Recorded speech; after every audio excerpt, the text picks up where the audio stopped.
40 minutes, the feed store worker said, and his voice had that particular exhaustion in it, the kind that comes after 40 minutes of not knowing what to do. Nobody's getting within 10 feet of him. 3 animal control officers stood in a loose half-circle near the loading dock entrance, all facing the rear grain bay, none of them moving toward it. A veterinary behaviorist in a collared shirt had his arms crossed and was saying something about stimulus thresholds. Nobody was listening. The side door opened. A man in a worn brown canvas jacket stepped through from the loading dock, collar turned up, moving without hurry. He read the space the way you read a page you've already memorized. Exits, sight lines, the stacked pallets, the angle of afternoon light through the corrugated walls, and none of it looked like looking. He said, "Which bay?" And it wasn't really a question. Nobody answered him right away.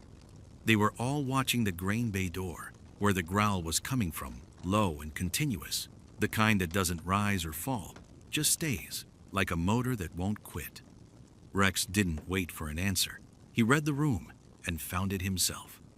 Bay 3, rear of the building, the big sliding door half open, and a strip of shadow beyond it, where something large was breathing hard.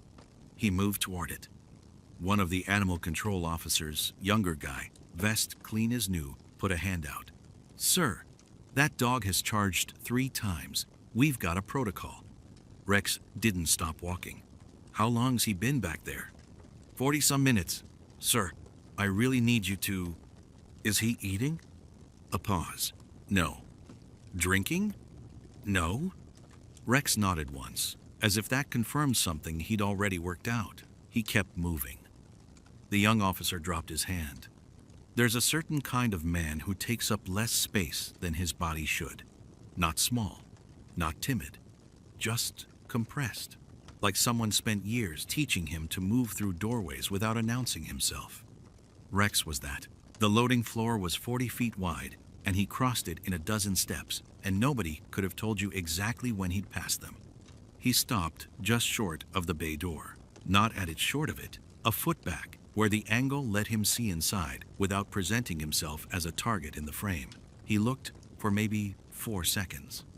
Then, his left hand went to his breast pocket, opened it, drew out a brass compass, the case worn to the color of old honey, the hinge moving without sound because it had been opened 10,000 times. He held it flat in his palm and regarded it the way a man regards something that doesn't need to tell him anything new, more acknowledgement than examination. The needle drifted, not north, just somewhere, elsewhere. He watched it settle for a moment, then closed the compass and put it back, and his hand came away from his pocket and dropped to his side, unhurried. Nobody watching would have known what to make of it. Some old habit maybe, some private tic. It meant nothing to anyone in that building, except him. The growl from the bay went up half a register, then came back down. Rex tilted his head, just a degree, an ear toward the sound. He'd heard something in that shift, something the others hadn't caught because they were too busy watching the door and not the dog. The frequency of it.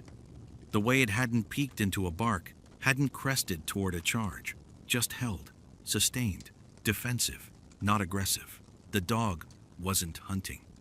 It was holding ground over something it couldn't name, and it was exhausted. Rex knew that sound. He crouched down at the edge of the doorframe, resting his weight on the balls of his feet, forearms across his knees. His hands lay loose. He didn't go in. He didn't call out. He just reduced his profile and waited.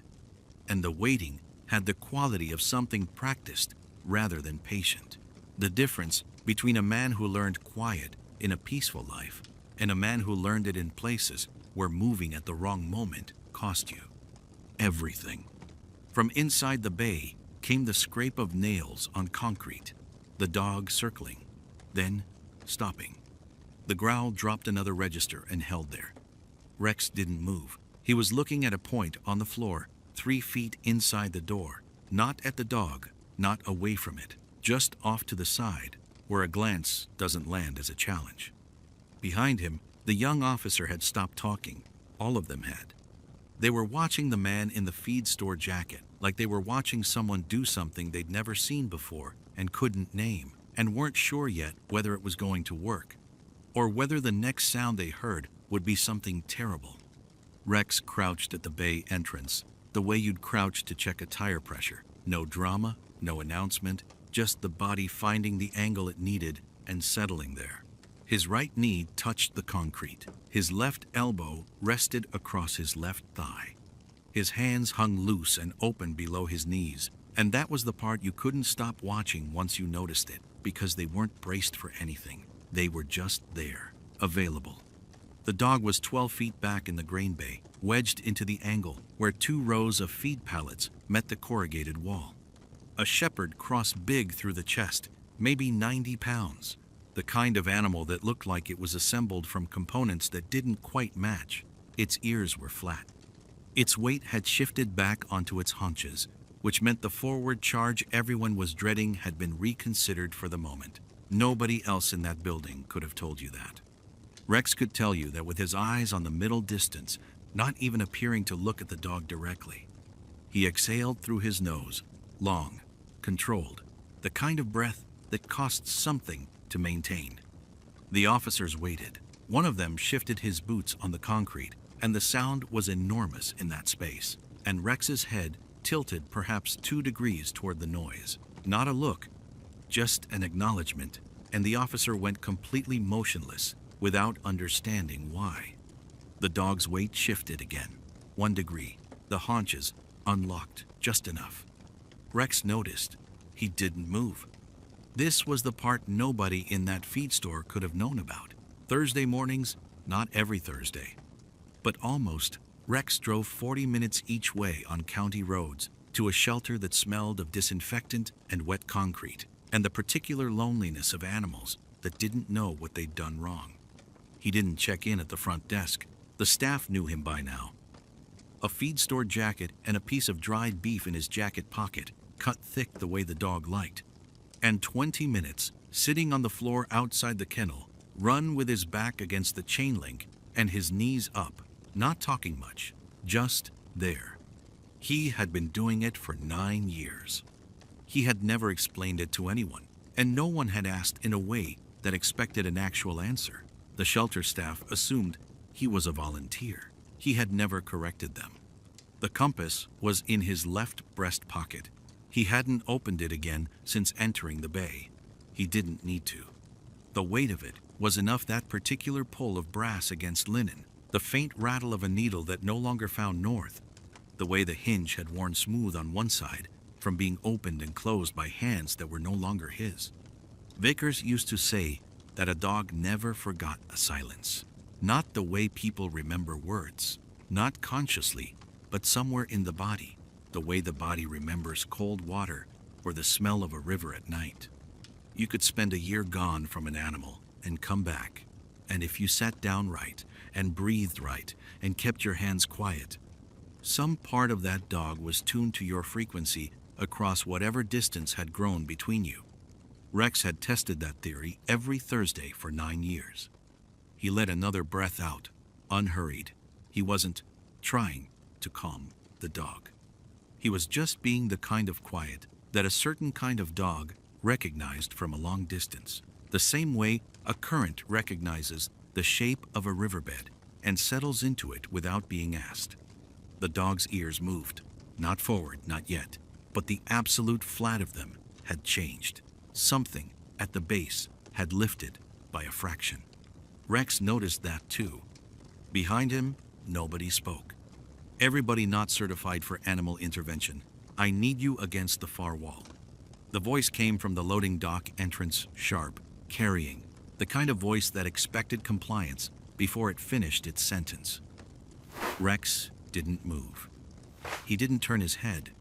He tracked the new arrival in his peripheral field, the way he'd tracked threats in darker, wetter places than this. The hard-sided black case, the lanyard swinging from a university badge, the deliberate way the man stepped around the animal control officers as though they were furniture. Julio Ashford set his case down on a clean section of concrete and thumbed the latches. He was maybe 45, with the particular confidence of someone who had spent more time presenting research than sitting in the field. He scanned the grain bay entrance, looked at Sero's hunched silhouette in the shadows, and then looked at Rex crouched against the doorframe. "Sir, this area needs to be cleared of non-certified personnel. I'm a veterinary behaviorist. I've been called in to assess and manage the animal." He said it without cruelty. Just certainty. The kind of certainty that comes from never having been wrong enough times to learn doubt. Rex looked at him. One slow blink. Then he looked back at the dog. Ashford opened the case. Inside, a tablet, a printed protocol sheet in a clear sleeve, a syringe kit. He lifted the protocol sheet and glanced at it the way a man glances at a map he's already memorized. The behavior profile here is consistent with acute stress-induced hyperreactivity in working-line Belgian Malinois. It's well documented. The animal is caught in a threat response loop. The stimulus is environmental, possibly olfactory, possibly spatial. What this dog needs right now is a controlled reduction of arousal through distance and low stimulus presence, followed by pharmacological intervention if the behavior ceiling doesn't drop within the next. Sero moved. Not a charge. Not yet. The dog shifted his weight forward onto his front feet, and his hackles came up the rest of the way, all of it, throat to tail, in one long ripple. His lips pulled back without a sound. That was worse than a sound. Every officer along the wall went half a step backward. One of them put a hand on the pole of a catch loop and didn't pick it up. Ashford's voice had done it. Rex had known it would. The clipped lecture hall cadence, the confidence to a dog trained in contested environments that register meant one thing: authority asserting control. And authority asserting control was a precursor to violence in every operational scenario the animal had ever survived. Rex exhaled slowly through his nose. His right hand rested on his knee, fingers loose. "The arousal ceiling on this animal is clearly elevated," Ashford continued, not lowering his voice, making a note on the tablet, "which is consistent with the profile. If he doesn't self-regulate in the next few minutes, we're looking at sedation as the responsible option. I'd rather not, but..." "He doesn't self-regulate," Rex said, low, flat, not correcting the man. "Just a fact, offered the way you'd tell someone a bridge was out. He targets." Ashford paused, looked at him. "And you are?" Rex didn't answer right away. He was watching Sero's front left foot, which had shifted outward by maybe 3 inches, a weight distribution. Rex knew the way he knew his own breathing. The dog was reading Ashford.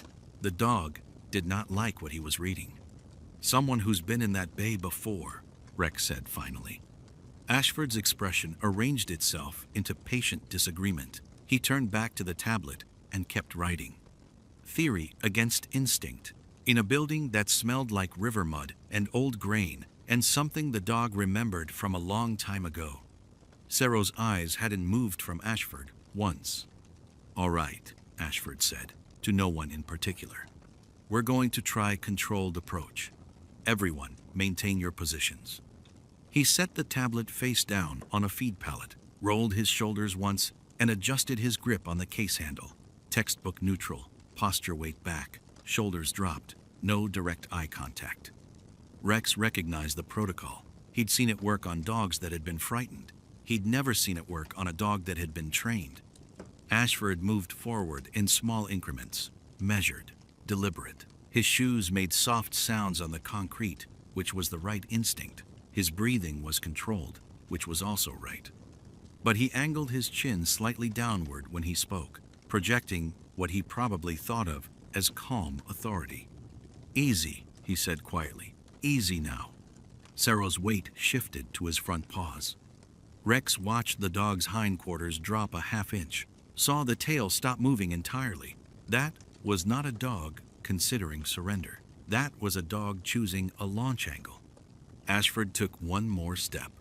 Sero came off the grain bags like something released from a cable, not barking. That was the part that made 2 of the officers scramble backward, the silence. Just 90 pounds of dog crossing 12 feet of concrete in less than a breath, teeth bared, stopped only by the chain anchored to a support post near the bay entrance. The chain snapped taut. Sero hit the end of it and held there, legs driving, eyes fixed on Ashford, a sound coming out of him that wasn't quite a bark and wasn't quite anything else. The kind of sound that meant he was running hard on something, a protocol someone had spent months building into his nervous system, deep enough that it didn't need commands anymore. Ashford stepped back. His shoulders had moved up. Small detail, but it was there. "I want sedation equipment from the truck," he said. His voice was steady. Rex gave him that. Ace promazine, 5 milligrams, standard dart configuration. "Let's get this done cleanly before anyone gets hurt." One of the animal control officers was already moving toward the loading dock door. Rex said nothing. He was watching Sero. The dog had eased back 2 steps from the chain's reach, but every muscle was coiled hard, and his eyes kept cutting toward the rear of the bay, toward the stacked bags, toward one bag in particular, dark along the bottom seam where something had leaked through. The smell in here was dust and grain and something else underneath it. Something low and wet and wrong for an inland building. Rex had smelled it the moment he walked in. He didn't move, didn't speak. His right hand rested easy on his knee, close enough to act in one motion if it came to that, and he let out a breath through his nose, slow, even. No urgency in it, because urgency was the one thing that would make everything worse. Near the loading dock entrance, Ramon Hutchins was hunched over his field tablet, a thumb tracking across the screen. He'd pulled the chip number off the dog's registry scan 15 minutes ago and sent the query to the Navy MWD database. These things could take an hour. They could take 3 minutes. Depended on who was monitoring the line. The response light on the tablet was blinking amber. Not yet. Ramon looked up, looked at Rex, looked back at the screen. Ashford's officer came back through the dock door, carrying a black case, smaller than Ashford's, latched on both sides. "Sedation ready, Dr. Ashford." Ashford nodded and picked up his tablet again. Sero was watching him from the back of the bay, chest heaving, that low sound barely contained in his throat. The dog had not looked at Rex since Ashford stepped forward. Ramon's tablet shifted from amber to green. He went very quiet over it. His jaw tightened once. He read, then he read again. Ashford was explaining the pharmacokinetics of midazolam. Not to anyone in particular, to the room maybe, to himself. He had a measured, deliberate cadence when he spoke, the kind built in lecture halls, where silence after a sentence means the students are writing it down.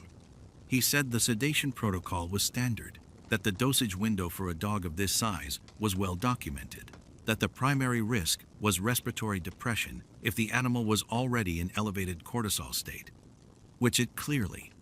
Rex leaned into the bay doorway. He did not announce it. He did not ask permission. He shifted his weight forward from the crouch, and one palm came to rest flat against the corrugated metal of the doorframe, not for balance, just for placement. The way you'd rest a hand on a wall before you say something that doesn't need to be said loud. He exhaled once through his nose. Then he said 2 words. Spanish. Quiet. Not a command the way commands usually sound. Not sharp, not projected, not the clipped handler voice that says, "Times, obey me now." This was lower than that. Almost conversational. The kind of voice you'd use to tell someone you were still there. Aquí, vuelve. The grain bay went different.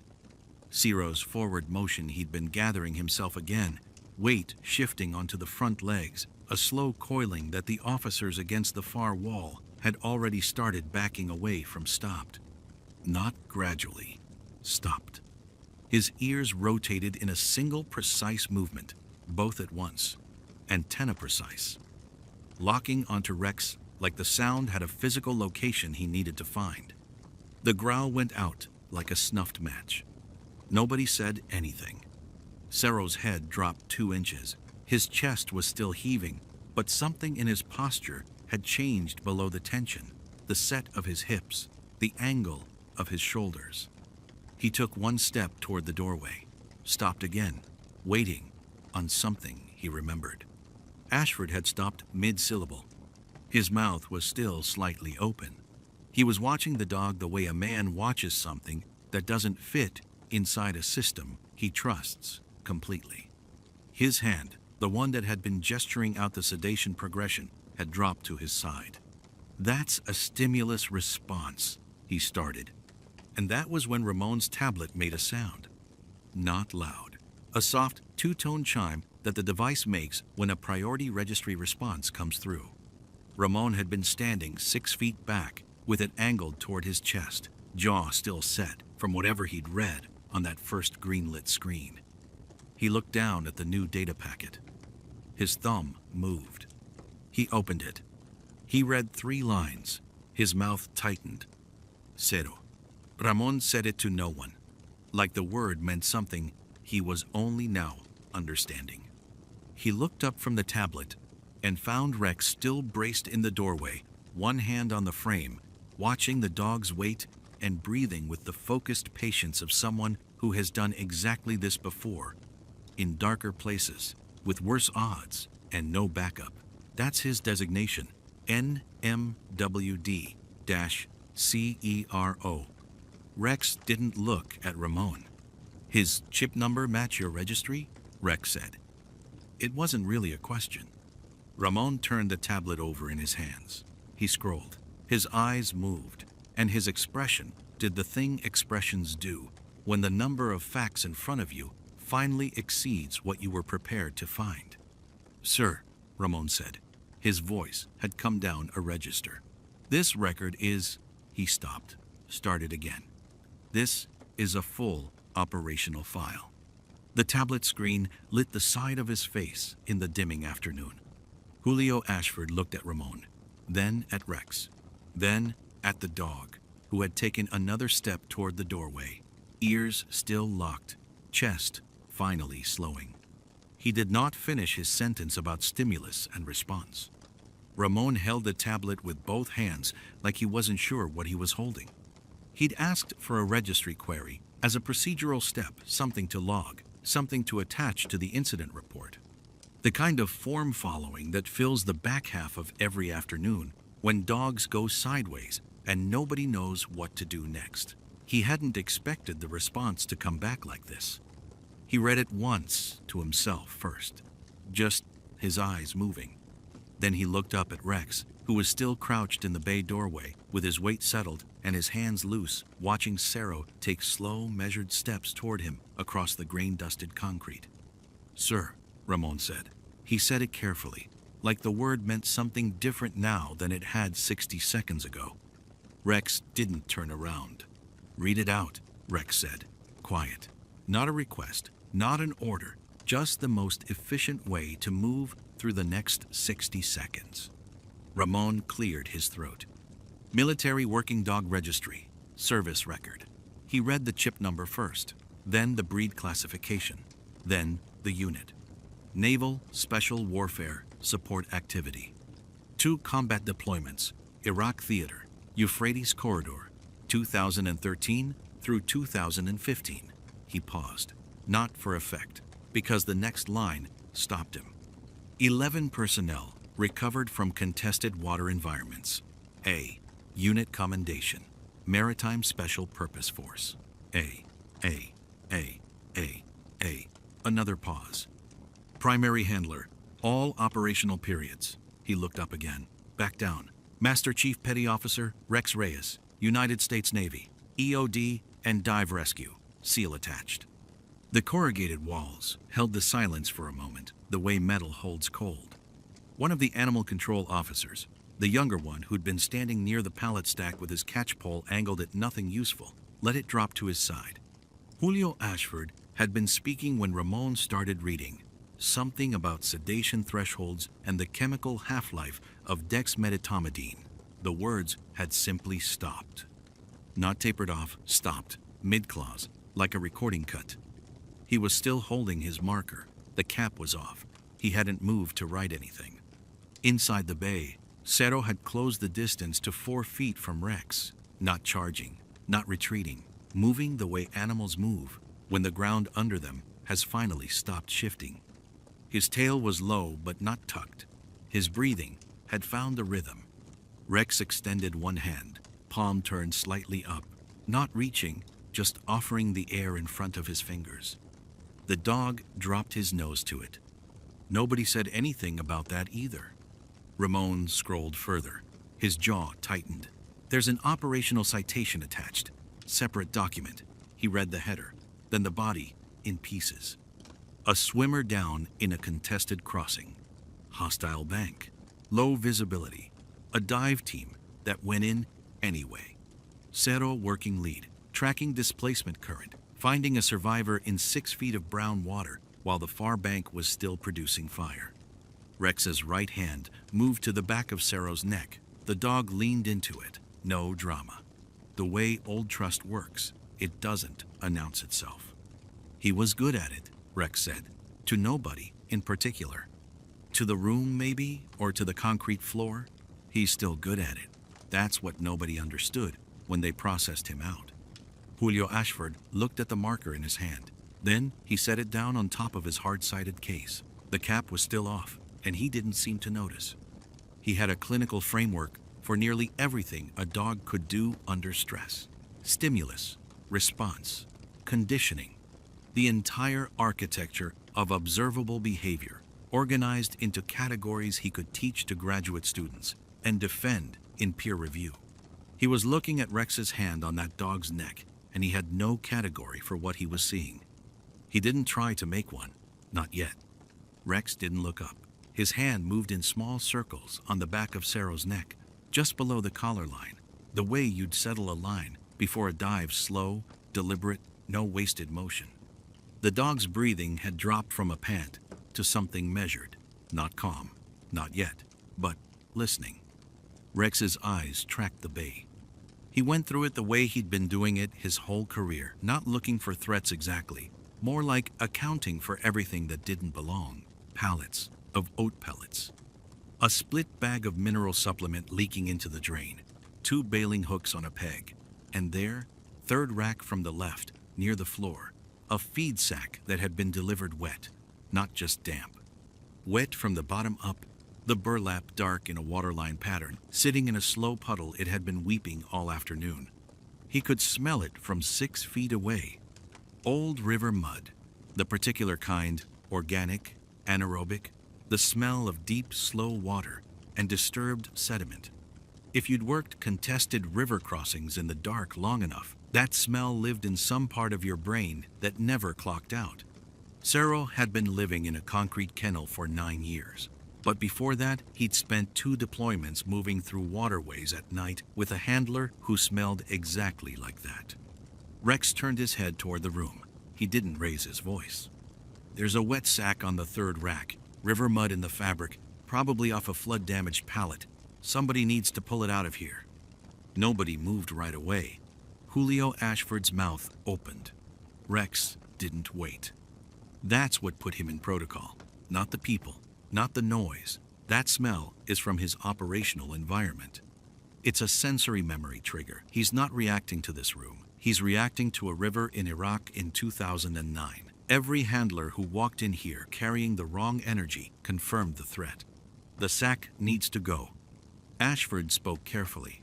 Olfactory conditioning in working dogs can produce anxiety responses, certainly. But the behavioral pattern we observed was, he wasn't anxious. Rex looked at him once. He was working. There's a difference. Ashford closed his mouth. Ramon Hutchins pulled on a pair of gloves, crossed the bay without ceremony, and dragged the sack toward the loading door. The wet burlap scraped across the concrete. Cerro's ears moved. His head tracked the sound.